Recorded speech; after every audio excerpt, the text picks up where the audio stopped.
हरे कृष्णा। सभी का स्वागत है हमारे साप्ताहिक भगवत गीता के पहले अध्याय के चर्चा सत्र में। प्रारंभ करेंगे प्रार्थना से। प्रपन्न पारिजाताय तोत्र वेत्रैकपाणये ज्ञानमुद्राय कृष्णाय गीतामृतदुहे नमः। ओम अज्ञानतिमिरान्धस्य ज्ञानाञ्जनशलाकया चक्षुरोन्मीलितं येन तस्मै श्रीगुरवे नमः। नमः ओम विष्णुपादाय कृष्णपृष्ठाय भूतले श्रीमते भक्तिवेदान्त स्वामी इति नामिने। नमस्ते सारस्वते देवे गौरवाणी प्रचारिणे निर्विशेष शून्यवादी पाश्चात्यदेशतारिणे। जय श्री कृष्ण चैतन्य प्रभु नित्यानंद श्री अद्वैत गदाधर श्रीवासदि गौर भक्तवृंद। हरे कृष्ण कृष्ण कृष्ण हरे हरे, हरे राम राम राम हरे हरे। हरे कृष्णा। तो पिछले सत्र में हमने 3 श्लोकों के ऊपर चर्चा की थी, 11, 12 और 13, जिसमें संजय बता रहे हैं कि कौरवों की सेना में र- दुर्योधन आचार्य के पास गए हैं और उन्होंने अब तक कौरवों की सेना का अवलोकन किया है, पांडवों की सेना का अवलोकन किया हुआ है। और अभी 11वें श्लोक में वो बताता है बाकी सब योद्धाओं की ओर देखते हुए कि आप सब भीष्म पितामह की रक्षा करना। अयनेषु च सर्वेषु यथा भागम अवस्थिताः भीष्ममेवाभिरक्षन्तु भवन्तः सर्व एव हि। सर्वेषु अयनेषु यथा भागम अवस्थिताः, विभिन्न मोर्चों पर अपने अपने स्थान पर स्थित रहते हुए भवन्तः सर्वे भीष्मम एव अभिरक्षन्तु, आप सब लोग भीष्म पितामह की सब ओर से रक्षा करें। तो प्रभुपाद जी तात्पर्य में बताए थे इस श्लोक के कि पितामह भीष्म के शौर्य की प्रशंसा करने के बाद दुर्योधन ने सोचा कि कहीं अन्य योद्धा यह न समझ ले कि उन्हें कम महत्व दिया जा रहा है, क्योंकि उसने पिछले श्लोक में कहा था कि अस्माकम अपर्याप्तम तो अस्माकम बलम भीष्माभिरक्षितम, हमारा बल भीष्म के द्वारा रक्षित है। भीष्म उनके लिए प्रोमिनेंट थे, लेकिन बाकी लोगों को लगे कि हमें महत्व नहीं दिया है, इसलिए दुर्योधन ने अपने सहज कूटनीतिक ढंग की स्थिति संभालने के उद्देश्य से ऊपर वाले शब्द कहे। उसने बलपूर्वक कहा कि भीष्म देव निस्संदेह महानतम योद्धा है, किंतु अब वे वृद्ध हो चुके हैं, अतः प्रत्येक सैनिक को चाहिए कि चारों ओर से उनकी सुरक्षा का विशेष ध्यान रखे। और फिर भीष्म पितामह बोल रहे थे, अरे तू कब से बकबक कर रहा है, कूटनीति का प्रयोग कर रहा है, अभी शांत हो जा, अभी युद्ध प्रारंभ कर देते हैं। और भीष्म पितामह 12वें श्लोक में शंख ध्वनि कर देते हैं। तस्य संजनयन हर्षम कुरु वृद्ध पितामह सिंहनादम विनद्योच्चैः शंखम दद्महु प्रतापवान। तो हमने देखा था किस प्रकार से तस्य संजनयन हर्षम, दुर्योधन के हृदय में हर्ष उत्पन्न करते हुए दुर्योधन के द्वारा चालाकी से कहे गए वचन सुनकर द्रोणाचार्य चुप रहे थे, जिससे दुर्योधन का मानसिक उत्साह मानो भंग हो गया था। परंतु दुर्योधन को उदास देखकर कौटुंबिक स्नेह के कारण भीष्म पितामह शंख बजा देते हैं। क्योंकि दुर्योधन ने इतने सारे सेनाओं का वर्णन किया, द्रोणाचार्य चुप भी थे, कुछ बोले नहीं थे। तो भीष्म पितामह को लगेगा मैं भी चुप हूं तो कुछ तो होना चाहिए, तो शंख ध्वनि करते हैं कि हम आपके साथ ही, चिंता मत करो। और भीष्म पितामह के बारे में कहा गया है प्रतापवान कुरुवृद्ध पितामह। तो इन शब्दों के ऊपर हमने पिछले सत्र में गौर किया था। कुरुवृद्ध, क्योंकि कुरुवंशियों में जितने बड़े बूढ़े थे उन सब में भीष्म पितामह जो है वो धर्म और ईश्वर को विशेषता से जानने वाले थे, वो ज्ञान वृद्ध थे और वयोवृद्ध थे, इसलिए उन्हें कुरुवृद्ध विशेषण दिया हुआ है। प्रतापवान, उनके अलग अलग प्रताप या प्रभाव को हमने देखा था। सबसे पहले उनका त्याग का प्रभाव था। कनक कामिनी के त्यागी थे, अर्थात उन्होंने राज्य भी स्वीकार नहीं किया था और विवाह भी नहीं किया था। अस्त्र शस्त्र को चलाने में बड़े निपुण थे और शास्त्र के जानकार थे। इन दोनों का समाज के ऊपर बड़ा प्रभाव था, इसलिए प्रतापवान, जिनसे भीष्म अस्त्र शस्त्र की विद्या पढ़े थे, उन गुरु परशुराम जी के सामने भी उन्होंने अपनी हार नहीं स्वीकार की थी। तो इस प्रकार शस्त्र के विषय में क्षत्रियों पर प्रभाव था।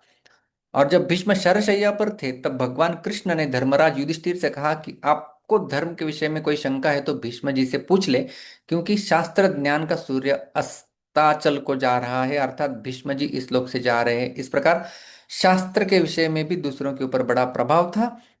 और तो इस प्रकार से हमने देखा था कि किस प्रकार से शस्त्र के ऊपर प्रभाव था, शास्त्र के ऊपर था, और त्याग के ऊपर था, इसलिए प्रतापवान और पितामह।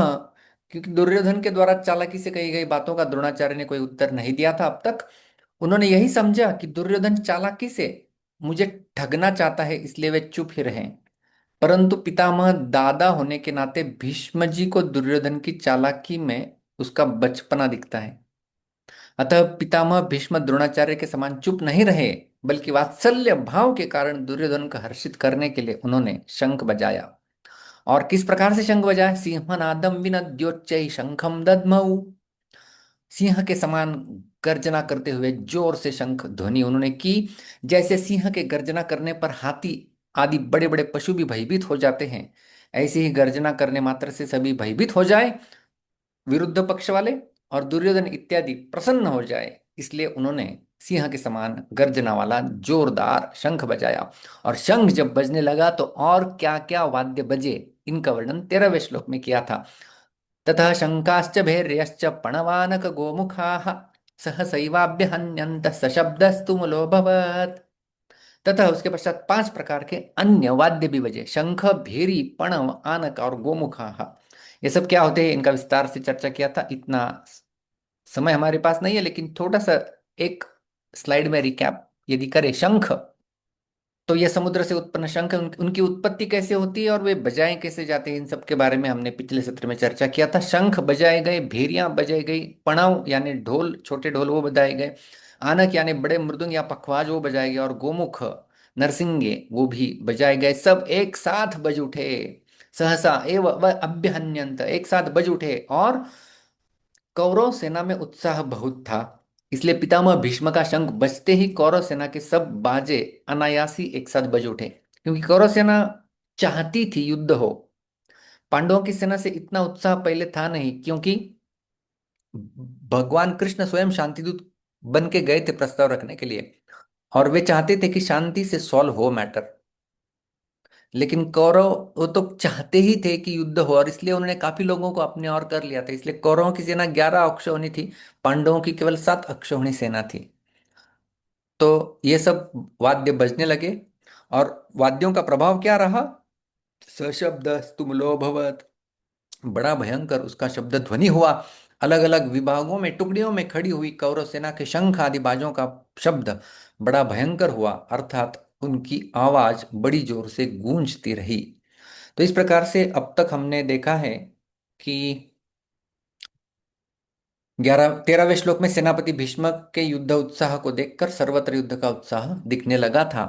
अभी कैमरा दूसरी ओर जाएगा, क्योंकि दुर्योधन के वचन अभी समाप्त हो गए हैं। दुर्योधन ने क्या कुछ कूटनीति पूर्वक बोला, वो तीसरे श्लोक से लेकर के 10वें श्लोक तक, 11वें श्लोक तक हमने देखा, और दुर्योधन के वचन। और उसके पश्चात किन किन ने क्या क्या बजाया उसका वर्णन 12 और 13वें श्लोक में हमने देखा। याद है आपको पहला श्लोक जिसमें धृतराष्ट्र ने प्रश्न पूछा था? धर्मक्षेत्रे कुरुक्षेत्रे समवेतायुत्सः मामकाः पांडवाश्चैव किम अकुर्वत संजय। तो 13वें श्लोक तक धृतराष्ट्र के पुत्रों ने क्या किया उसका उत्तर दिया गया। मामा कहा, पहला प्रश्न था मामा कहा, मेरे पुत्र ने क्या किया? तो उनका प्रमुख पुत्र था दुर्योधन, उसने क्या किया? तो वो आचार्य के पास गया, सारी सेना का अवलोकन करके रिपोर्ट दिया। तो ये बताया गया। अभी पांडवाश्चैव, पांडवों ने क्या किया वो बताओ। तो अभी आगे के आने वाले 5 श्लोकों में पांडुओं के पुत्र ने क्या किया इसका उत्तर देना संजय प्रारंभ करते हैं। अ, आज हम लोग 2 श्लोक लेने वाले हैं। बड़े इंटरेस्टिंग श्लोक है, आपको मजा आएगा। यस। तो 14वें श्लोक में सबसे पहले अभी कैमरा घूम रहा है पांडवों की सेना की ओर। ततः श्वेतैर्हयैर्युक्ते महति स्यन्दने स्थितौ माधवः पांडवश्चैव दिव्यौ शंखौ प्रदध्मुतुः। हम सब अ, हर एक शब्द का 2 2 बार उच्चारण करेंगे, ताकि उच्चारण स्पष्ट रूप से हम कर सकें। Divya Krishna, you are there? Yes प्रभु जी। यस। ततः ततः ततः ततः श्वेतैः श्वेतैः श्वेतैः श्वेतैः हयैः हयैः हयैः हयैः युक्ते युक्ते युक्ते। युक्ते यहाँ पर संधियुक्त शब्द बनता है, श्वेतैर्हयैर्युक्ते श्वेतैर्हयैर्युक्ते महती महति महती महति स्यन्दने स्यन्दने स्यन्दने स्यन्दने स्थितौ स्थितौ स्थितौ स्थितौ माधवः माधवः माधवः माधवः पाण्डवः पाण्डवः पाण्डवः पाण्डवः च च एव। एव यहाँ पर भी संधि होगी, पाण्डवश्चैव पाण्डवश्चैव दिव्यौ दिव्यौ दिव्यौ दिव्यौ शङ्खौ शङ्खौ शङ्खौ शङ्खौ प्रदध्मतुः प्रदध्मतुः प्रदध्मतुः। प्रदध्मतुः। पूर्ण श्लोक एक एक पाद के साथ। ततः श्वेतैर्हयैर्युक्ते ततः श्वेतैर्हयैर्युक्ते महति स्यन्दने स्थितौ महति स्यन्दने स्थितौ माधवः पाण्डवश्चैव माधवः पाण्डवश्चैव दिव्यौ शङ्खौ प्रदध्मतुः। दिव्यौ शङ्खौ प्रदध्मतुः। थैंक यू प्रभु जी। हरे कृष्णा नाथ। हरे कृष्णा। नागवेणी माता जी। हरे कृष्णा। दंडवत प्रणाम प्रभु जी। यस माता जी बोले। प्रभु जी थोड़ा सा नीचे लोगे क्या, ऊपर थोड़ा आप कुछ कवर हो गया। नहीं तो आप उसको देखिए, आप तो। हाँ हाँ हाँ हाँ हाँ हाँ प्रभु जी, आया है। ततः ततः श्वेतैः श्वेतैर्हयैर्युक्ते महति स्यन्दने माधवः पाण्डवश्चैव दिव्यौ शङ्खौ प्रदम प्रद्युम्नतुः। प्रदध्मतुः। सॉरी सॉरी, प्रदद्मतुः। ओके। प्रभु जी एक बार प्रोनाउंस कीजिए ना प्लीज। हाँ, मेरे मेरे पीछे अभी क्या करेंगे, आई दूसरे कुड कोई नॉट आप। गेट इट या एक्चुअली या या प्रॉपरली। मेरे पीछे गाएंगे बाकी भक्त, आप सुन लीजिए एक बार, वापस वापस दोहराएंगे बाद में, हाँ। Okay okay. श्यामा माधवी माता जी। हरे कृष्णा प्रभु जी, हरे दंडवत कृष्णा। प्रणाम। हाँ, मेरे पीछे गाएंगे आप। हाँ प्रभु जी, मैं बोल रही हूँ। हाँ नहीं, मेरे पीछे गाइए तो बाकी सब लोगों को भी अच्छा। स्पष्ट सुनाई देगा ऐसा। ओके। ततः ठीक है प्रभु। श्वेतैर्हयैर्युक्ते ततः श्वेतैर्हयैर्युक्ते महति स्यन्दने स्थितौ महति स्यन्दने स्थितौ माधवः पाण्डवश्चैव माधवः पाण्डवश्चैव दिव्यौ शङ्खौ प्रधत्मतुः। दिव्यौ शङ्खौ प्रदध्मतुः। अच्छा। संतोष कृष्ण प्रभु। हरे कृष्ण प्रभु। हरे कृष्णा। ततः श... हाँ, ततः श्वेतैर्हये युक्ते महति सन्दने स्थितौ माधवः पाण्डवश्चैव दिव्यौ शङ्खौ प्रद्युम्नतुः। हरे कृष्ण प्रभु। थोड़ी सी गलती कर रहे हैं, प्रदध्मतुः, इनको आपको अच्छे से सुनना होगा। और ये यहाँ पर जो है ना, श्वेतै ही हयई ही युक्त, ये जो संधि युक्त है यहाँ पर रेफ आ जाता है। रेफ समझते हैं आप?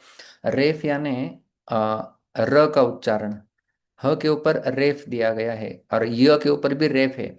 तो जब रेफ होती है तो उस शब्द, उस अक्षर के पहले र का उच्चारण होता है, बिल्कुल हल्का। श्वेतैर हयैर युक्ते। वंदना माता जी। हरे कृष्ण प्रभु जी, सादर प्रणाम। ततः तत- श्वेतैर्हयैर्युक्ते ततः श्वेतैर्हयैर्युक्ते महति स्यन्दने स्थितौ महति स्यानन्दने स्थितौ महति स्यन्दने स्थितौ महति स्यन्दन महति स्यन्दने स्थितौ माधवः पाण्डवश्चैव माधवः पाण्डवश्चैव दिव्यौ शङ्खौ प्रधत्मतुः। दिव्यो शङ्खौ प्रदत्मतु। उत्तम। संदने में आप गलत कर रहे थे कहीं पर। आ, पायल जी। हरे कृष्ण प्रभु जी। हरे कृष्णा।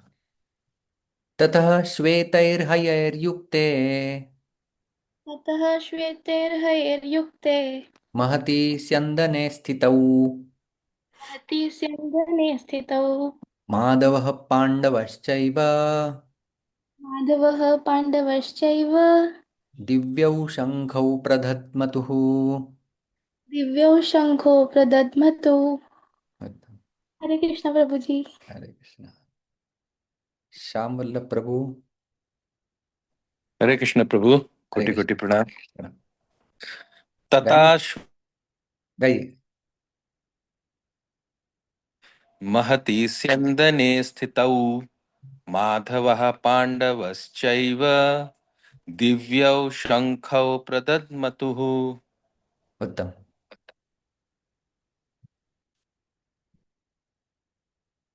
कौन आया है? मंजरी माता जी का। हरे कृष्ण प्रभु जी, दंडवत प्रणाम। हरे कृष्णा। तते शीतैर्हरैर्युक्ते मेरे पीछे बोलिए, मेरे पीछे बोलिए। ततः श्वेतैर्हयैर्युक्ते तते शीतैर्हरैर्युक्ते महती स्यन्दने स्थितौ नेति सयन्दने स्थितौ माधवः पाण्डवश्चैव माधवे पाण्डवश्चैव दिव्यौ शङ्खौ प्रधत्मतुः। यौ शङ्खौ प्रदत्मतु।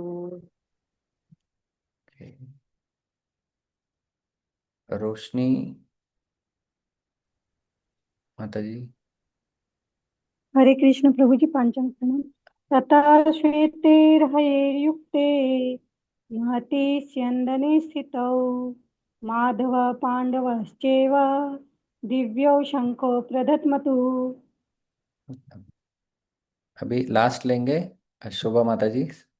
अच्छा हरे प्रोनाउंसिएशन। कृष्ण प्रभु जी, दंडवत प्रणाम। जी माता जी। ततः श्वेतैर्हयैर्युक्ते महति स्यन्दने स्थितौ माधव पाण्डवश्चैव दिव्यौ शङ्खौ प्रदद्मतुः। हरे बहुत सुंदर, कृष्ण। बहुत अच्छा माता जी, एकदम स्पष्ट है। तो आगे बढ़ते हैं, क्योंकि दो दो श्लोक लेने हैं हमें, तो इसका अन्वय हम लोग देखेंगे सबसे पहले। ततः श्वेतै हयै ही युक्ते, उसके पश्चात ततः यानी तब, उसके पश्चात श्वेतै मतलब सफेद, आप जानते हैं, हयै यानी घोड़े, घोड़ों से युक्त, महती स्यंदने स्थित हो, बड़े स्यंदने यानी रथ के ऊपर, महती यानी बड़ा रथ, महती स्यंदने स्थित माधव पांडव च एव, ये दोनों दो लोग हैं, माधव और पांडव। दिव्यौ शंखौ प्रदद्मतुः, उन्होंने अपने दिव्य शंख बजाए। शिल प्रभुपाद जी अनुवाद करते हैं। दूसरी ओर से श्वेत घोड़ों द्वारा खींचे जाने वाले विशाल रथ पर आसीन कृष्ण तथा अर्जुन ने अपने अपने दिव्य शंख बजाए। तो ये है भगवत गीता में कृष्ण और अर्जुन का सबसे पहला प्रवेश, सबसे पहला उल्लेख। पूरी भगवत गीता में तो हम लोग जानते हैं मेन डिस्कशन होने वाला है कृष्ण और अर्जुन के बीच में, उनकी ये पहली एंट्री है, पहला पहला उल्लेख है। सबसे पहला उल्लेख तो धृतराष्ट्र का किया, फिर संजय का उत्तर देना, और फिर दुर्योधन का आचार्य के पास जाके बोलना, लेकिन वो केवल 10-12 श्लोकों में वाइंड अप कर लिया है। प्रमुख रूप से आगे तो संवाद अभी शुरू नहीं हो रहा, लेकिन एक वर्णन के रूप में पहला वर्णन कृष्ण और अर्जुन, इनका पहला वर्णन यहाँ पर प्रारंभ होता है 14वें श्लोक में। तो संजय जी इनका वर्णन प्रारंभ करते हैं, और जैसे आपने देखा होगा कि पहले हम लोग अर्थ देख लेते हैं, फिर उसकी चर्चा करेंगे। ततः श्वेतै ही हयै ही युक्ते, क्योंकि मैं पहले बताना चाहूंगा स्पष्ट रूप से कि दो लोगों का वर्णन हो रहा है, माधव और पांडव, और दोनों पुरुष लिंगी है। इसलिए यहाँ पर आप शब्द देखेंगे कि स्थितौ यानी दो लोग बैठे हुए हैं, दिव्यौ शंखौ दोनों ने अपने अपने शंख बजाए। एक व्यक्ति ने अपना शंख बजाया तो दिव्य शंख ऐसे आता था, क्योंकि दो लोगों ने बजाया है तो दिव्यौ शंखौ। और यदि तीन से ज्यादा लोग बजाते दिव्याहा शंखाहा ऐसे आ जाता था। तो संस्कृत में एक वचन, द्विवचन और बहुवचन ऐसे होता है। जैसे अंग्रेजी में केवल दो ही होते हैं, सिंगुलर और प्लूरल, एक वचन और बहुवचन केवल। लेकिन संस्कृत में एक वचन, द्विवचन और बहुवचन ऐसे होते हैं। तो इसलिए वहां पर जो है वो पुल्लिंगी या पुरुषलिंगी जब शब्द होता है, देवः देवौ देवाः, एक देव, दो देवौ और तीन से ज्यादा बहुत सारे देवाः, ऐसे जो है वो रचना होती है। इसलिए दिव्यौ और शंखौ, इनके ऊपर मैं थोड़ा जोर भी दे रहा था, आप समझ गए होंगे, क्योंकि ये दो लोग हैं ना, माधव और पांडव, ये दो है तो दोनों ने शंख बजाया, दिव्यौ शंखौ और स्थितौ। तो जी हाँ, ततः श्वेतै ही हयै युक्ते, तो उसके बाद सफेद घोड़ों से युक्त। तो ये सफेद घोड़े कौन से हैं? चित्ररथ गंधर्व ने अर्जुन को दिव्य घोड़े दिए थे। ये घोड़े पृथ्वी और स्वर्ग आदि सब स्थानों पर जा सकते थे, ऐसे ये घोड़े थे। बाकी सब लोगों के घोड़े हैं, लेकिन कभी घोड़ों का वर्णन किसी ने किया नहीं। दुर्योधन ने कई सारे सेनापतियों का और सेना प्रमुखों का वर्णन किया, और अभी संजय पांडवों की सेना का वर्णन कर रहे हैं। और पहले ही कहते तथा श्वेत, पहले उन्होंने घोड़ों का वर्णन किया, तो घोड़े भी वो इतने महान है, अभी धीरे धीरे आगे बढ़ना है उनको, लेकिन ये दिव्य घोड़े हैं। और ये चित्ररथ गंधर्व ने अर्जुन को भेंट में दिए हैं, जो स्वर्ग में भी जाके देवताओं को हरा सकते हैं, ऐसे ये महाभयंकर घोड़े हैं। मानो संजय कहीं सूचित करने वाला है कि पांडवों की विजय होने वाली है। विश्वनाथ चक्रवर्ती पाद बताते हैं, जैसे हम लोग श्लोकों की सेक्शन करते हैं ना, तो यहाँ से वो करते हैं 14 से लेके आगे वाले जो 19वें श्लोक तक है, पांडवों के विजय चिन्ह बताए गए हैं कि किस प्रकार से। हम लोग तो देख रहे हैं क्या उत्तर दिया जा रहा है, मामा कहा पांडवाश्चैव किम अकुर्वत, तो मेरे और पांडवों के पुत्र ने क्या किया, तो मेरे पुत्र ने क्या किया, तो दुर्योधन ने क्या किया, वो तीसरे श्लोक से लेकर के 11वें श्लोक तक वर्णन किया गया। अभी पांडवों के पुत्र ने क्या किया, तो पांडवों ने क्या किया वो बताना चालू हो गया है। तो हम देख रहे हैं कि पांडवों ने क्या किया अभी आगे चल के। लेकिन विश्वनाथ चक्रवर्ती बताते हैं कि ये पांडवों ने क्या किया वो तो समझ ही आ रहा है, लेकिन उसके साथ साथ उनके विजय लक्षण भी हमें मिल रहे हैं। और सबसे पहला विजय लक्षण के साथ संजय शुरू करते हैं, श्वेतई हयै ही युक्ते है। हयै हय यानी घोड़ा, श्वेत यानी सफेद, क्योंकि ये बहुत सारे हैं तो श्वेतई हयै बहुवचन में है, उनके द्वारा युक्त। और ये पृथ्वी स्वर्ग सब जगह जा सकते हैं, ऐसे ये दिव्य घोड़े हैं। और महती स्यंदने स्थितो, ये महान रथ पर बैठे हुए हैं। ये रथ भी साधारण नहीं है। महती, स्यंदने यानी रथ के ऊपर, महती यानी महान, बड़ा विशाल रथ।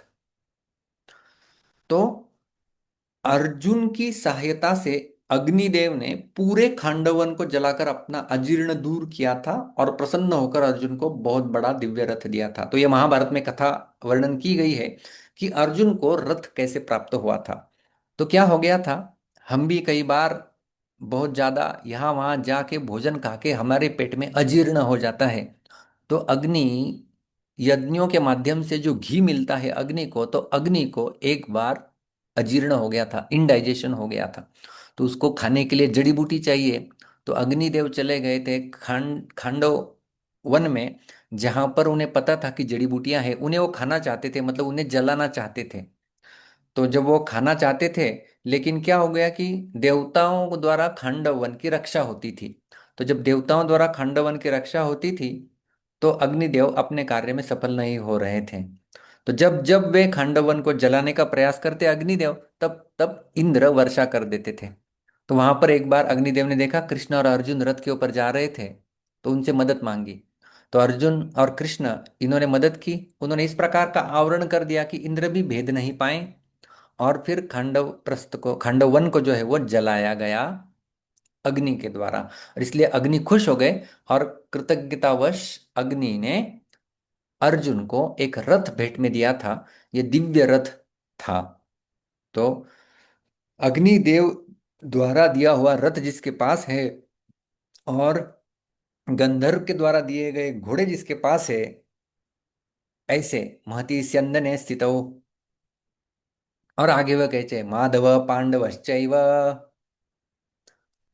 सबसे पहले अभी वो भगवान का वर्णन कर रहे हैं। माधव, माधव यानी भगवान कृष्ण का एक नाम है माधव। और पांडुपुत्र अर्जुन, पांडव। तो यहाँ पर हम देख सकते हैं, जैसे मैंने पहले भी बताया है आपको, कि गीता की एक होती है भाषा और दूसरी होती है भाषा शैली, लैंग्वेज एंड मेटा लैंग्वेज। शब्दों वैसे यहाँ पर तो माधव की जगह केशव भी कहा जा सकता था या कृष्ण भी कहा जा सकता था, लेकिन माधव क्यों कहा संजय ने? तो सबसे पहले संजय, और आपने देखा कि जैसे ये मैं आपको बता रहा हूं कि सबसे पहले उन्होंने घोड़ों का वर्णन किया, फिर रथ, और फिर आगे माधव और पांडव दिखेंगे। जैसे हम लोग देखते हैं ना कि कई फिल्म में यदि मेन हीरो की एंट्री होती है तो पहले क्या होता है, कार आ जाती है।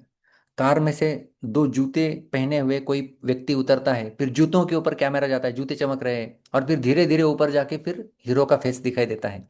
तो उसी प्रकार से अभी हीरो, मेन हीरो है अर्जुन और कृष्ण, तो उनकी एंट्री साधारण नहीं की जाएगी। तो संजय पहले घोड़ों के ऊपर, फिर घोड़ों के द्वारा रथ के ऊपर, फिर रथ के बाद वहां पर माधव और पांडव बैठे हुए हैं। माधव पांडवश्चैव। और उन्होंने माधव शब्द का ही क्यों प्रयोग किया? तो माधव शब्द ये कैसे बना हुआ है? माँ यानी लक्ष्मी, धव यानी पति।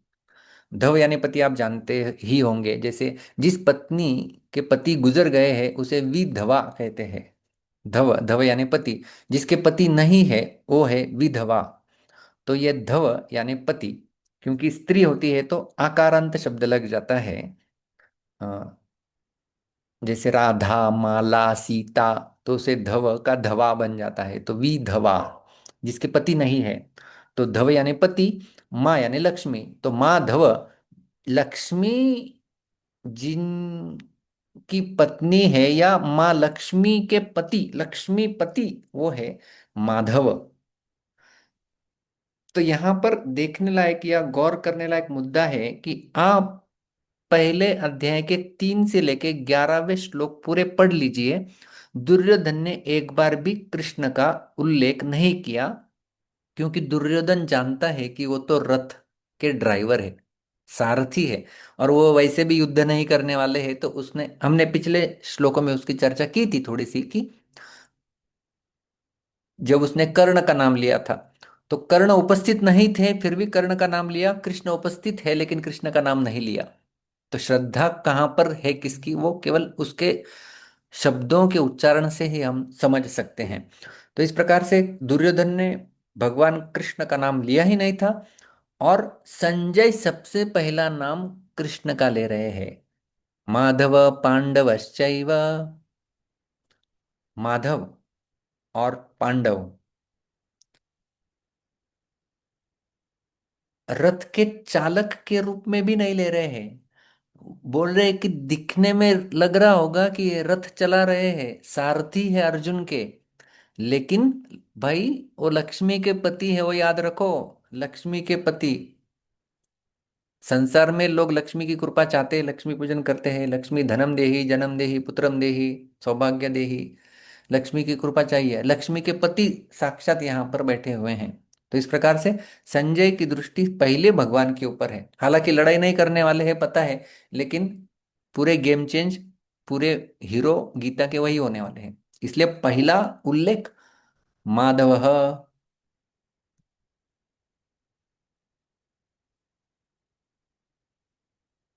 और पांडव यानी अर्जुन, दोनों साथ में, दोनों तो मित्र है। क्या किया उन्होंने? दिव्यौ शंखौ प्रदद्मतुः।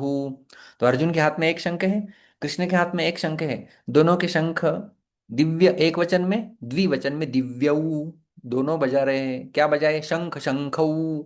एक है तो शंख, दो है तो शंखौ, दो शंख बजाए जा रहे। प्रदद्मतुः, जोर से बजाएं, जोर से। प्र उपसर्ग लगाया हुआ है दध्मतु को, तो प्रकृष्ट रूपेण दध्म इति प्रदध्म। तो उन्होंने जोर से अपने दिव्य शंखों को बजाया। शुरुआत से ही भगवान श्री कृष्ण की दिव्यता का दर्शन संजय करा रहे हैं गीता के श्रोताओं को। आगे तो भगवान जाके बोलने ही वाले हैं। चौथे अध्याय के 90वें श्लोक में भगवान बोलेंगे जन्म कर्म च में दिव्यम। दिव्य बोलने ही वाले हैं। भगवान श्री कृष्ण दिव्य हैं ही।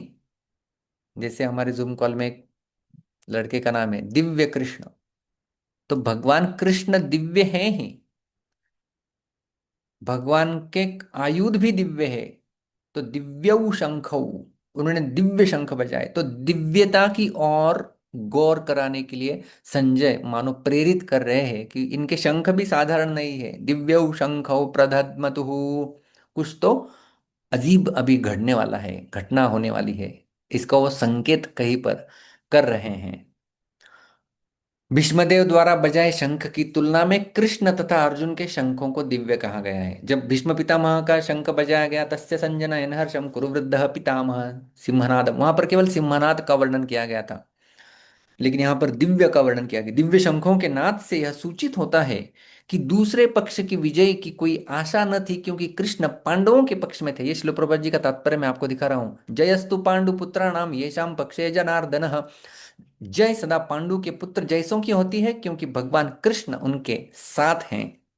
और जहां जहां भगवान विद्यमान है वहीं वहीं लक्ष्मी भी रहती है, क्योंकि वे अपने पति के बिना नहीं रह सकती।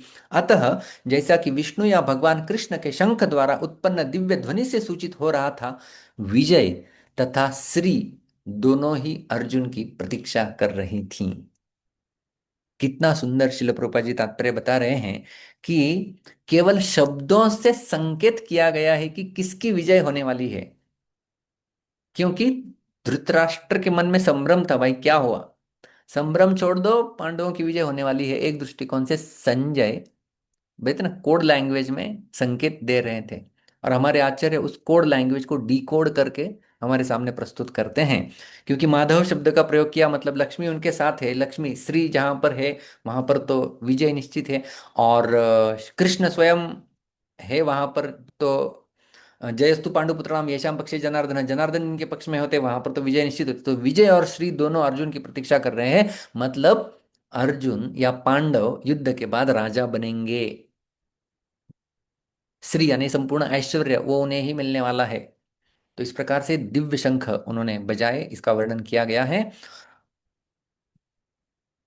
कौरवों की शंख ध्वनि का उत्तर भगवान श्री कृष्ण और अर्जुन ने शंखनाद करके दिया, परंतु संजय ने जिस सुंदरता और उदारता के साथ इसका वर्णन किया है वह बात स्पष्ट सूचक है कि उसकी सहानुभूति किस पक्ष के साथ थी, है कि नहीं। संजय को केवल प्रश्न पूछा गया था, भाई क्या किया, माम कहा पांडवाश्चैव किम अकुर्वत, लेकिन जो उत्तर देने की शैली है उस शैली से समझ में आ रहा है कि वो किसका पक्ष ले रहे हैं। एक तो श्वेतैर्हयैर्युक्ते महति स्यंदने स्थितो माधवः पांडवश्चैव दिव्यौ शंखौ प्रदद्मतु, दिव्य शंखनाद उन्होंने किया हुआ है। तो इस प्रकार से जैसे कोई न्यूज रिपोर्टर रिपोर्ट देता है, आपने सुना होगा, तो न्यूज रिपोर्टर जो रिपोर्ट बता रहा है, क्या वो रिपोर्ट बता रहा है कि किसी का पक्ष लेके सूचित कर रहा है, यह हमें समझ में आ जाता है कि नहीं।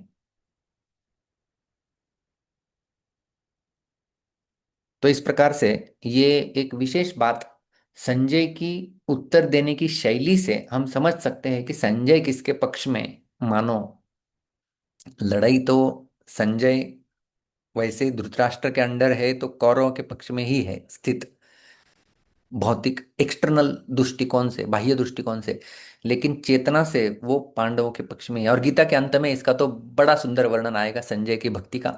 गीता का प्रभाव तीन लोगों के ऊपर कैसे हुआ, अर्जुन के ऊपर कैसे हुआ, संजय के ऊपर कैसे हुआ और धृतराष्ट्र के ऊपर कैसे हुआ, इसका वर्णन आखिर आखिर में आता है। लेकिन संजय के शब्दों से ही उनका मनोभाव हम लोग समझ सकते हैं। और फिर अभी उन्होंने शंख बजाए, और कैसे कौन से शंख बजाए इसका वर्णन अभी संजय बताएंगे। पांचजन्यम ऋषिकेशो देवदत्तम धनंजयः पौंड्रम दद्मौ महाशंखम भीमकर्मावृकोदरः। तो ये अभी इस श्लोक का हम लोग उच्चारण सबसे पहले करेंगे। दिव्य कृष्ण आप है। हाँ प्रभु जी, हरे कृष्ण, प्रणाम करते। पांचजन्यम पांचजन्यम पांचजन्यम पांचजन्यम ऋषिकेशः ऋषिकेशः ऋषिकेशः ऋषिकेशः देवदत्तम देवदत्तम देवदत्तम। देवदत्तम यहाँ पर विसर्ग का ओ में परिवर्तन, संधि हो जाती है। ऋषिकेशो देवदत्तम ऋषिकेशो देवदत्तम धनंजयः धनंजयः धनंजयः धनंजयः पौंड्रम पौंड्रम पौंड्रम पौंड्रम दद्मौ दध्मौ दद्मौ दध्मौ महाशंखम महाशंखम महाशंखम महाशंखम भीमकर्मा भीमकर्मा भीमकर्मा भीमकर्मा वृकोदरः वृकोदरः वृकोदरः। वृकोदरः। संपूर्ण श्लोक एक एक पाद के साथ। पांचजन्यम ऋषिकेशो पांचजन्यम ऋषिकेशो देवदत्तम धनंजयः देवदत्तम धनंजयः पौंड्रम दद्मौ महाशंखम पौंड्रं दध्मौ महाशंखं भीमकर्मा वृकोदरः। भीमकर्मा वृको। Okay, very good. Shyam Vallabh प्रभु। हरे कृष्णा।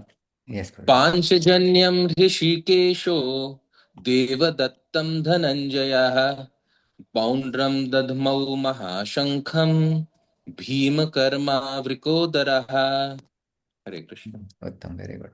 तो ये श्लोक आपको बहुत इंटरेस्टिंग लगेगा, क्योंकि इस श्लोक में आपका जनरल नॉलेज भी बढ़ेगा, और इनके नाम किस किस के शंख के क्या है। नागविनी माता जी, आपको अनम्यूट किया है मैंने। नहीं, मीना माता जी पहले है। हरे कृष्ण प्रभु जी, पंचांग प्रणाम। जी। पांचजन्यम ऋषिकेशो देवदत्तम धनंजयः पौंड्रम दद्मौ महाशंखम भीमकर्मा वृकोदरः। हरे कृष्ण प्रभु जी। Yes, thank you. Hare Krishna, धन्यवाद, प्रणाम जी माता प्रभु जी जी। बोलिए। पांचजन्यम हृषीकेशो देवदत्तं धनंजयः पौंड्रम पौंड्रम दद्मौ महाशंखं भीमकर्मा वृकोदरः। सुंदर, उत्तम। हरि बोल।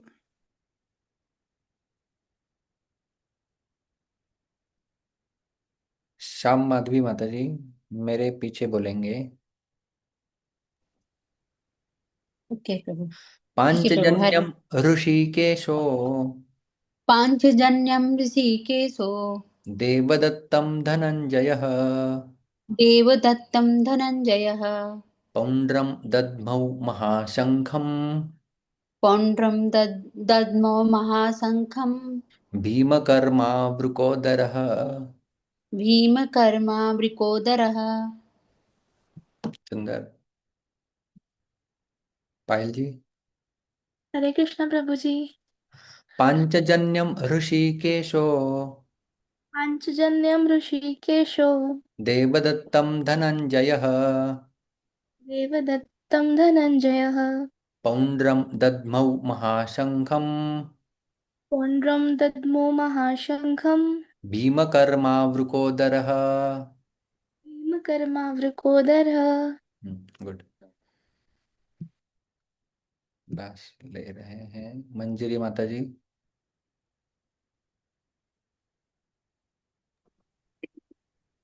मैं पढ़ूं फिर, ये आपके पीछे बोलना आप है मेरे मुझे? पीछे बोलिए। पांचजन्यम ऋषिकेशो केशो देवदत्तं धनंजयः देवदत्तं धनंजय पौंड्रम दद्मौ महाशंखम पौंड्रम दध्मौ महाशंखम भीमकर्मावृकोदरः। भीमकर्मावृकोदरे। हरि ओके, गुड। देखते हैं इस श्लोक का अन्वय, बड़ा आसान है समझने के लिए, तो समझ सकता है। ऋषिकेशः पांचजन्यम, धनंजयः देवदत्तम, भीमकर्मा वृकोदरः, महाशंखम पंड्रम दद्मौ। शिल प्रभुपाद जी अनुवाद करते हैं, हम देखेंगे वैसे आगे सबके अर्थ। भगवान कृष्ण ने अपना पांचजन्य शंख बजाया, अर्जुन ने देवदत्त शंख, तथा अति भोजन करने वाले एवं अति मानवीय कार्य करने वाले भीम ने पौंड्र नामक भयंकर शंख बजाया।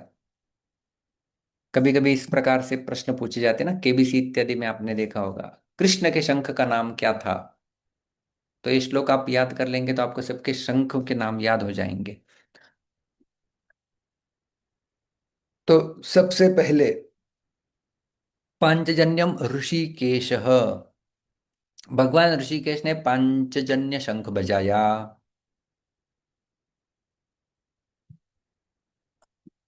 पहले किसका नाम दिया जाता है? वैसे देखा जाए तो आप देखिए, कृष्ण सारथी है, प्रमुख योद्धा भी नहीं है। कौरव सेना में सबसे पहला शंख बजाया था भीष्म पितामह ने। तस्य संजनयन हर्षम कुरु वृद्ध पितामह, 12वां श्लोक याद कीजिए। भीष्म पितामह ने पहला श्लोक बजाया, पहला शंख बजाया। लेकिन पांडव सेना में पहला शंख का वर्णन किसके द्वारा, किसका किया जा रहा है? ऋषिकेशम पांचजन्यम, भगवान का शंख पहले बजा। भगवान न तो सेनापति है, सेनापति छोड़ दो, कृष्ण न तो योद्धा भी है, युद्ध भी नहीं करने वाले, वो तो सारथी है, लेकिन फिर भी वो सबसे इंपॉर्टेंट व्यक्ति है, ये संजय सूचित कर रहे हैं। इसलिए ऋषिकेशम पांचजन्यम, पहला शंख उन्होंने बजाया, और उन्होंने बजाया भी क्योंकि वो जानते थे कि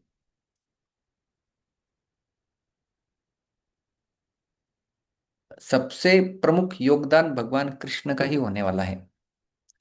और अब देखिए, पहले श्लोक में, पहले यानी 14वें श्लोक में भगवान को बताया था, भगवान का नाम लिया था संजय ने, माधव पांडवश्चैव दिव्यौ शंखौ प्रदद्मतुः, और माधव ने शंख बजाया। फिर दूसरे श्लोक में दूसरा नाम क्यों लिया? ऋषि पांचजन्यम ऋषिकेशो, पहले माधव बोल रहे हैं, अभी ऋषिकेश बोल रहे हैं।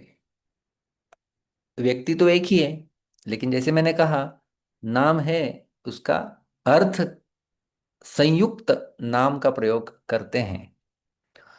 तो ऋषिकेश क्या है? तो ऋषिक का अर्थ होता है इंद्रियां, और ईश का अर्थ होता है स्वामी। तो इंद्रियों के स्वामी हो जाते हैं ऋषिकेश। इसलिए भक्ति की परिभाषा रूप गोस्वामी पाद कैसे कर देते हैं?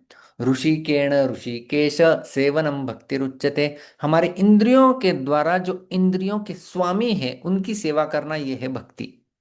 तो यहाँ पर ऋषिकेश यानी इंद्रियों के स्वामी। लेकिन इंद्रियों के स्वामी तो क्या, इंद्रियों के स्वामी तो यहाँ पर क्या संबंध है? तो प्रभुपाद जी तात्पर्य में खुलासा करते हैं। इस श्लोक में भगवान कृष्ण को ऋषिकेश कहा गया है क्योंकि वे समस्त इंद्रियों के स्वामी है, ओके। लेकिन यहाँ पर कुरुक्षेत्र की युद्ध भूमि में भगवान कृष्ण अर्जुन की दिव्य इंद्रियों का निर्देशन करते हैं, इसलिए उनको ऋषिकेश कहा गया है। अर्जुन की इंद्रियां अभी शिथिल होने वाली है आगे चल के। वे पतुश्च शरीरे में रोम हर्ष जायते गांडीवम श्रंसते हस्ता त्वक चैव, पर उनकी त्वचा, उनकी हस्त, ये सब जो इंद्रियां हैं उनकी शिथिल होने वाली है, और उनके इंद्रियों का निर्देशन ये कृष्ण करने वाले हैं, इसलिए ऋषिकेश शब्द का प्रयोग कर रहे हैं। केवल शंख बजाने की बात नहीं है, लेकिन शंख किसने बजाया? ऋषिकेश। और ऋषिक के स्वामी, इंद्रियों के स्वामी ऋषिकेश हैं। अर्जुन के इंद्रियों को वो गाइड या निर्देशन करने वाले हैं, इसलिए ऋषिकेश शब्द का प्रयोग किया गया है। और पांचजन्यम, भगवान के शंख का नाम है पांचजन्य। अब ये पांचजन्य शंख भगवान को कहाँ से मिला था, इसकी छोटी सी कथा देख लेते हैं। सांदीपनी मुनि के गुरुकुल में जब भगवान कृष्ण और बलराम की एजुकेशन, शिक्षा समाप्त हो गई, तो उन्होंने देखा 64 दिन में 64 कलाएं सीख ली। भाई लोगों को सीखने में 12 साल लग जाते हैं, आप तो दिव्य पुरुष हैं और आपने कई सारे असुरों का वध किया है, हमने सुना है। 1 वर्ष पूर्व हमारा बेटा समंदर में नहाने के लिए गया था, वापस आया ही नहीं, मर गया है। गुरु दक्षिणा के रूप में मुझे मेरा मरा हुआ पुत्र जीवित कर दो। तो जैसे ही कृष्ण बलराम ने सुना, वो सीधा चले गए समंदर के पास, समंदर के किनारे, और समंदर देवता को आह्वान किया। उन्होंने कहा ये तो पंचजन, पंचजन नाम का असुर था, वो तो निगल लिया था उसे। तो भगवान सीधा जाते हैं समंदर के अंदर और पंचजन असुर का वध करते हैं। देखते हैं पेट के अंदर तो कुछ नहीं, वहां पर शंख मिल गया, उस शंख को ले लिया। पंचजन शंख से, पंचजन से उत्पन्न हुआ, इसलिए उसका नाम हो गया पांचजन्य। और फिर सीधा चले जाते हैं यमलोक में। यमलोक में वो शंख बजाते हैं, यमलोक के जितने निवासी होते हैं वो सब लोगों की मुक्ति हो जाती है। और वहां पर जो उनका मृत पुत्र गुरु का वो था, उसे वो लेके आते हैं और अपने गुरु को पुनः लौटाते हैं। और फिर वो गुरुकुल से चले जाते हैं मथुरा की ओर। यही वृत्तांत माँ देवकी जब सुनती है, उन्हें पता चलता है बाद में, जब भगवान कृष्ण उन्हें कंस का वध इत्यादि करके रिहा करेंगे। और आगे चल के जब देवकी कहती है कृष्ण को कि आपने आपके गुरु के मृत पुत्र को जीवित करके लाया था, मेरे भी 6 पुत्रों को मारा था कंस ने, उनको जीवित करके लाओ। और फिर भगवान ने उन्हें भी किस प्रकार से जीवित किया था, श्रीमद् भागवत के 10म स्कंद में इसका विस्तार से वर्णन किया गया है। तो लेकिन संक्षेप में, ये पंचजन नाम शंखरूपधारी ये दैत्य था, उसे मारकर शंख रूप में ग्रहण किया था, इसलिए भगवान के शंख का नाम होता है पांचजन्य। पांचजन्यम ऋषिकेशो, तो भगवान का शंख हो गया पांचजन्य। लेकिन मुझे लगा कि आपको मैं भगवान के सारे आयुध जो जो भगवान के पास है उनके नाम बता दें। कहीं यदि आप गए केबीसी में, आपको प्रश्न पूछ लिया तो पता होना चाहिए। तो भगवान का शंख का नाम है पांचजन्य, भगवान के चक्र का नाम है सुदर्शन, भगवान की गदा है जिसका नाम है कौमोदकी, भगवान की तलवार भी है उसका नाम है नंदक, भगवान के पास एक मणि है वक्षस्थल पर धारण करते हैं, इसका नाम है कौस्तुभ, और भगवान का जो धनुष्य होता है उसका नाम है सारंग। तो इस प्रकार से ये भगवान के सारे जो है वो वस्तुएं भगवान के पास रहती हैं, क्योंकि हम भगवान कृष्ण के जो प्रेमी भक्त बनना चाहते हैं तो उनके बारे में सब कुछ हमें पता होना चाहिए। जैसे मैं देखता था बचपन में, कोई यदि बच्चे मिलके फिल्म की बातें करते थे, तो किसी का फेवरेट हीरो है तो उस फेवरेट हीरो ने कौन से फिल्म में काम किया था, उस फिल्म में उसका नाम क्या था, उसके माता पिता कौन थे, कौन सी कपड़े कब पहने थे, को उस फिल्म की हीरोइन कौन थी, ये सब बच्चों को याद रहता है, क्योंकि वो हीरो के साथ प्रेम करते हैं, इसलिए उसके बारे में सब कुछ पता है। यदि हमारे हीरो कृष्ण हैं तो कृष्ण के बारे में सबसे ज्यादा जानकारी हमें रखनी चाहिए। तो इसलिए मैंने सोचा कि ये जानकारी आपके साथ साझा करें। लेकिन ये केवल जानकारी, और हर एक के पीछे अपनी अपनी कथा है, लेकिन उसके विस्तार में हम लोग नहीं जाएंगे। आगे शब्द का प्रयोग किया है देवदत्तम धनंजय। धनंजय, धनंजय कौन है? अर्जुन। अर्जुन ने देवदत्त नाम का शंख बजाया, तो अर्जुन के लिए नाम का प्रयोग किया। पिछले श्लोक में नाम दिया था अर्जुन को पांडव, इस श्लोक में नाम दिया है धनंजय। ऐसा क्यों है? तो धनंजय क्या है? इस श्लोक में अर्जुन को धनंजय कहा गया है क्योंकि जब इनके बड़े भाई को विभिन्न यज्ञ संपन्न करने के लिए धन की आवश्यकता हुई थी, तो उसे प्राप्त करने में इन्होंने सहायता की थी, धन को एकत्रित किया, इसलिए धनंजय। लेकिन इस श्लोक में क्या अर्थ है धनंजय प्रयोग करने का? मानो इन्होंने धन को जीत के लाए थे और युधिष्ठिर महाराज को दिया था, अभी युद्ध को भी जीत लेंगे। धन को जीतने वाले हैं, युद्ध को जीतना कौन सी बड़ी बात है इनके लिए, तो युद्ध भी जीतने वाले हैं। और उनका शंख कौन सा है? देवदत्तम, देवताओं के द्वारा दिया गया है भाई। तो निवात कवच आदि दैत्यों के साथ युद्ध करते समय इंद्र ने अर्जुन को देवदत्त नामक शंख दिया था। इस शंख की ध्वनि बड़ी जोर से होती थी जिससे शत्रुओं की सेना घबरा जाती थी। तो ये देवदत्त शंख की ध्वनि अर्जुन के द्वारा की गई। भीम कर्मा वृकोदर, वृकोदर वृक, वृकोदर यानी बहुत भोजन करने वाले या जिनका पेट बड़ा है, इस प्रकार से वृकोदर भीम ने, जो कि भयानक कर्म करने वाला है, भीम कर्मा महाशंखम, उनका महाशंख है। कौन सा है? पौंड्रक नामक महाशंख को उन्होंने बजाया। प्रभुपाद जी तात्पर्य में क्या लिखे हैं? भीम वृकोदर कहलाते हैं क्योंकि जैसे वे अधिक खाते हैं उसी प्रकार वे अति मानवीय कार्य करने वाले हैं, जैसे हिडिंबासुर का वध। यहाँ पर एक,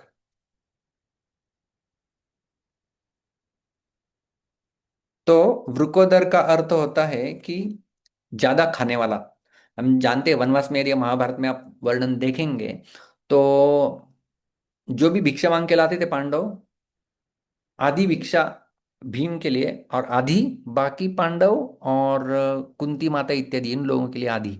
तो अकेला भीम उतना उसका भोजन था, तो वो ज्यादा खाता था क्योंकि वो ज्यादा सेवा थी, उसका शरीर बड़ा था तो उन्हें ज्यादा आवश्यकता थी, तो अधिक खाते थे। लेकिन अति मानवीय कार्य भी करते थे। प्रोपजी बचे जैसे हिडिंबासुर इत्यादि का वध उन्होंने किया था। भीमकर्मा, भीमकर्मा का अर्थ है, अभी भीम ये नाम नहीं है, भीमकर्मा यानी भयानक कर्म करने वाला।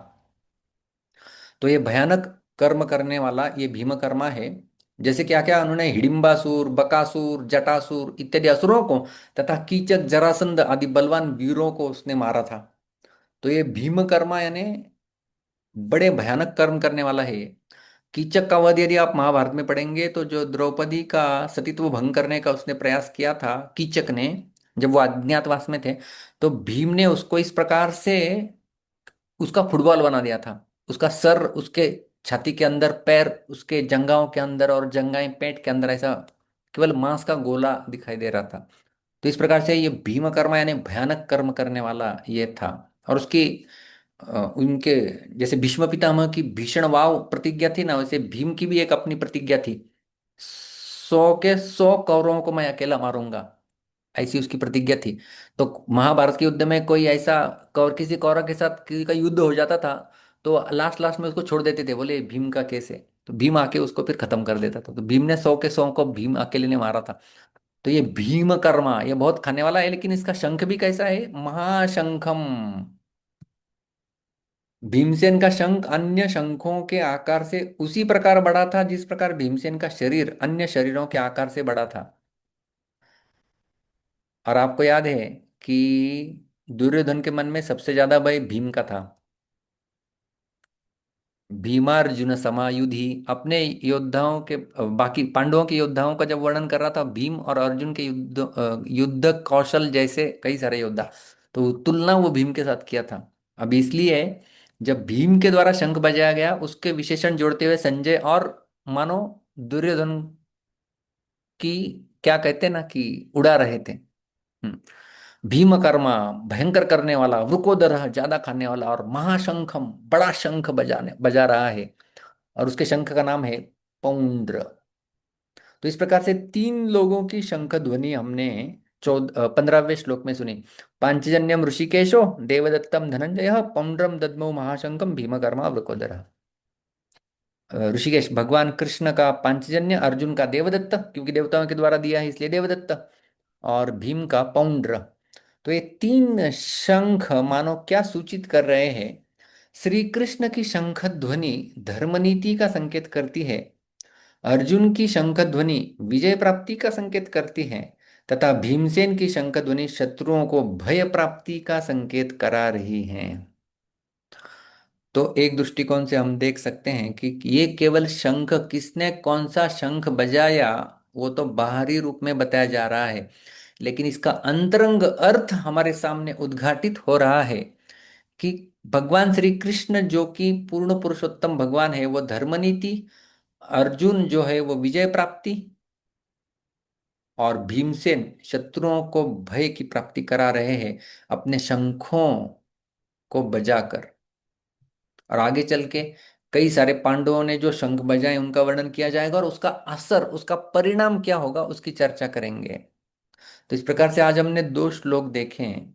अभी कैमरा घूम रहा है। अभी तक हमने देखा था 12वें श्लोक में तो भीष्म पितामह का शंख बजा, और 13वें श्लोक में उनके साथ साथ क्या क्या नगाड़े, ढोल इत्यादि बजे उनका वर्णन हमने सुना। और अभी कैमरा मामकाः पांडवाश्चैव किमकुर्वत, मामकाः मेरे पुत्र ने क्या किया उसका वर्णन हो गया। अभी पांडवा, पांडवों के पुत्र ने क्या किया उसके पहले उनका एंट्री कराना है। 14वें श्लोक में एंट्री कराया गया है ततः श्वेतैर्हयैर्युक्ते महति स्यन्दने स्थितौ माधवः पाण्डवश्चैव दिव्यौ शङ्खौ प्रदध्मतुः। ततः श्वेतैर्हयैर्युक्ते, सफेद घोड़ों के द्वारा युक्त, जो कि गंधर्व ने अर्जुन को दिए हुए दिव्य घोड़े हैं, कभी थकने वाले नहीं थे। महति स्यन्दने स्थितौ, और ये बड़े रथ में स्थित है। तो ये अग्निदेव द्वारा किस प्रकार से अर्जुन को रथ प्राप्त हुआ था, उसकी चर्चा, उसकी कथा हमने देखी। और जैसे फिल्म का हीरो देखते हैं तो पहले जूते दिखाएंगे, फिर टक टक टक जूतों की आवाज दिखाएंगे, फिर कैमरा ऊपर जाएगा। उस प्रकार से पहले घोड़े दिखाए श्वेतेर हयरयुक्त, फिर रथ दिखाया महति से अंदर स्थित हो, और उसमें बैठे हुए दो हीरो माधव पांडवाचार्य, पहला नाम लिया माधव। तो भगवान का नाम माधव क्यों लिया? क्योंकि माँ प्लस धव बनता है माधव, यानी लक्ष्मी के पति हैं। और पांडव, ये अर्जुन, ये दोनों यहाँ पर मित्र, ये रथ के ऊपर तो बैठे हुए हैं स्थितौ। और क्या किया उन्होंने? दिव्य शंखो प्रदत्म, तो अपने दिव्य शंखो बजाए। सबसे पहले दिव्यता का उल्लेख गीता के पहले अध्याय के 14वें श्लोक में आ रहा है। दिव्यता आप नोट डाउन करते रखिए, जैसे हमारा गीता का अध्ययन चलते रहेगा कहाँ कहाँ दिव्य बताया गया है। तो जैसे मैंने एक तो रेफरेंस दे दिया 4.9, चौथे अध्याय में भगवान अपने जन्म और कर्म को दिव्य बताएंगे। तो दिव्य शंख है भगवान का। और फिर किस किस ने कौन सा शंख बजाया उसका वर्णन वे 15वें श्लोक में करते हैं। पांचजन्यम ऋषिकेशो देवदत्तम धनंजय पौंड्रम दद्मौ महाशंखम भीमकर्मावृकोदरः। ऋषिकेश का पांचजन्य श्लोक, ऋषिकेश क्यों भगवान का नाम लिया गया है? अभी आप देखिए संजय, क्या संजय के शब्दों की गहनता है। सबसे पहला 14वें श्लोक में भी पहला नाम माधव पांडवश्चैव, 15वें श्लोक में भी पहला नाम, पहला शंख किसने बजाया? तो बता रहे पांचजन्यम ऋषिकेशो। संजय की नजर बार बार कृष्ण के ऊपर जा रही है और अलग अलग नामों से पुकार रहे, माधव, ऋषिकेश। तो ऋषिकेश यानी ऋषि यानी इंद्रिया, ईश यानी स्वामी। ऋषिकेश का अर्थ है इंद्रियों के स्वामी। तो मानो भ्रमित होने वाले इंद्रियों के अर्जुन के वे नियंता और मार्गदर्शक, निर्देशन करने वाले हैं, इसलिए वे ऋषिकेश। पांचजन्य उनका शंख किस प्रकार से पंचजन नाम के असुर का वध करके उन्होंने इस शंख को प्राप्त किया था, जब वे अपने गुरु के मृत पुत्र को जीवित करने के लिए, वापस लाने के लिए गए थे गुरु दक्षिणा के रूप में। वो महाभारत की कथा जो भागवत के दशम स्कंद में भी आती है। देवदत्तम धनंजय, धनंजय अर्जुन का नाम है जिसने धन के ऊपर जय प्राप्त कर लिया है। ये युद्ध के ऊपर, एक युद्ध के ऊपर प्राप्त कर लेना विजय क्या मुश्किल है उसके लिए ऐसा संजय का मनोभाव। और देवदत्तम, देवताओं के द्वारा इंद्र ने खास करके ये पांचजन ये देवदत्त धन शंख अर्जुन को प्रदान किया था निवात कवचों के साथ युद्ध करते समय। और भीम जो कि वृकोदर है, यानी बहुत अधिक भोजन करने वाले हैं, बहुत शक्तिशाली। और भीम कर्मा, खास करके कि वो कर्म इनके इतने महाभयंकर है। और कौन सा शंख है उनका? पौंड्रम महाशंखम। ये बड़ा शंख है, जितना उनका साइज है उतना शंख का भी बड़ा साइज है। पौंड्र नाम का शंख उन्होंने बजाया। और किस प्रकार से हमने देखा भगवान का द्वारा पंचजन्य का शंख ध्वनि मानो नीति को सूचित कर रही है। अर्जुन के द्वारा देवदत्त शंख की ध्वनि मानो विजय संकेत कर रही है। और भीम के द्वारा महाशंख पौंड्र बजाना ये मानो शत्रु के प्रतिपक्ष जो है उनके अंदर भय उत्पन्न करा रही हैं। तो ये दो श्लोक तो हमने देखे, लेकिन एक सबका, यदि आप, जैसे हम लोग कह रहे हैं कि एक तो है गीता क्या बोला गया है, लेकिन उसके पीछे का भाव यदि हम लोग थोड़ा समझने का प्रयास करेंगे तो गीता अध्ययन और मजेदार बन जाता है। जैसा मैंने कहा था कि दुर्योधन भौतिकवादी दृष्टिकोण का प्रतिनिधि है और संजय भक्त की दृष्टि का प्रतिनिधि है। केवल उनके बोलने की शैली से हम समझ गए थे। क्योंकि जब दुर्योधन पांडव सेना का वर्णन करता है, कृष्ण का नाम तक नहीं लिया। और संजय जब युद्ध भूमि का वर्णन प्रारंभ करते हैं तो सबसे पहले भगवान का नाम लेते हैं। 14वें श्लोक में पहले भगवान का नाम माधव पांडवश्चैव, 15वें श्लोक में पहले भगवान का नाम पांचजन्यम ऋषिकेशो, फिर देवदत्तम धनंजय। तो इस प्रकार से भौतिकवादी व्यक्ति संसार, उसकी शक्ति, प्रतिष्ठा और साधनों में इतना उलझ जाता है कि उसकी दृष्टि भगवान पर नहीं जाती है। सामने होते हुए भी नहीं पहचान पाया दुर्योधन। और भक्त जो है वह संसार से अनभिज्ञ नहीं होता, वह संसार उसकी परिस्थितियों चुनौतियों भली भांति समझता है, लेकिन उसकी प्राथमिक दृष्टि सदैव श्री कृष्ण पर ही रहती है। ये संजय हमें जो है वो दर्शा रहे हैं कि किस प्रकार से हालांकि कृष्ण युद्ध में सम्मिलित नहीं होने वाले हैं, युद्ध भी नहीं करने वाले हैं, लेकिन फिर भी संजय के द्वारा 2 बार 14वें श्लोक में और 15वें श्लोक में सबसे पहले भगवान का वर्णन, और दुर्योधन के द्वारा भगवान की तरफ देखना भी नहीं, अनदेखा कर देना, उनको गणना भी नहीं करना, इस प्रकार से एक भौतिकवादी की दृष्टि दुर्योधन के रूप में हमें दिखती है, और एक भक्त की दृष्टि एक संजय ने जिस प्रकार से बोला है वहां से हमें दिखती है। तो ये 14 और 15 श्लोक हो गए, और इसके पश्चात जो हैं और कौन कौन लोग हैं और उन्होंने अपने कौन कौन से शंख बजाए, इसकी चर्चा हम हमारे अगले सत्र में करेंगे। तब तक के लिए बहुत बहुत धन्यवाद। हरे कृष्णा। ग्रंथराज श्रीमद् भगवद गीता की जय, श्रील प्रभुपाद की जय।